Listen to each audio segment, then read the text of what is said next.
അതിഥി തൊഴിലാളികൾ കൂലി വർദ്ധിപ്പിച്ചതുമായി ബന്ധപ്പെട്ട് എരുമപ്പെട്ടി കോൺട്രാക്ടേഴ്സ് അസോസിയേഷൻ പോലീസിന് നൽകിയ പരാതിയിൽ ചർച്ച നടന്നു. നിലവിൽ നൽകിയിരുന്ന കൂലിയിൽ ജോലി ചെയ്യാമെന്ന് തൊഴിലാളികൾ സമ്മതിച്ചതായി അസോസിയേഷൻ ഭാരവാഹികൾ അറിയിച്ചു. എരുമപ്പെട്ടി പോലീസിന്റെ സാന്നിധ്യത്തിൽ കരാറുകാരും തൊഴിലാളികളും നടത്തിയ ചർച്ചയിലാണ് കൂലി തർക്കത്തിന് പരിഹാരമായത്. നിർമ്മാണ മേഖലയിലെ ഹെൽപ്പർ വിഭാഗത്തിലുള്ള അതിഥി തൊഴിലാളികളാണ് കൂലി സ്വയം വർദ്ധിപ്പിച്ചത്.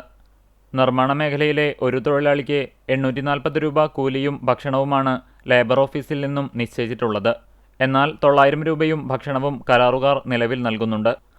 1200 രൂപയും ഭക്ഷണവും വേണമെന്നാണ് അതിഥി തൊഴിലാളികൾ ആവശ്യപ്പെടുന്നത്.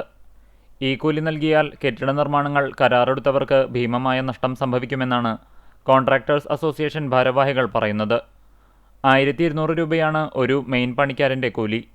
പുരുഷ ഹെൽപ്പർമാർക്ക് 900 രൂപയും സ്ത്രീ ഹെൽപ്പർമാർക്ക് 700 രൂപയും ഇതോടൊപ്പം ഭക്ഷണവും നൽകുന്നുണ്ട്. എന്നാൽ വർക്ക് സൈറ്റിലെത്തുന്ന തൊഴിലാളികൾ അധിക കൂലി നൽകാത്തതിനാൽ തൊഴിലെടുക്കാതെ മടങ്ങിപ്പോകുകയാണ്. ഇതേ തുടർന്നാണ് ലേബർ ഓഫീസിലും പഞ്ചായത്ത് ഓഫീസിലും എരുമപ്പെട്ടി പോലീസിലും അസോസിയേഷൻ പരാതി നൽകിയത്.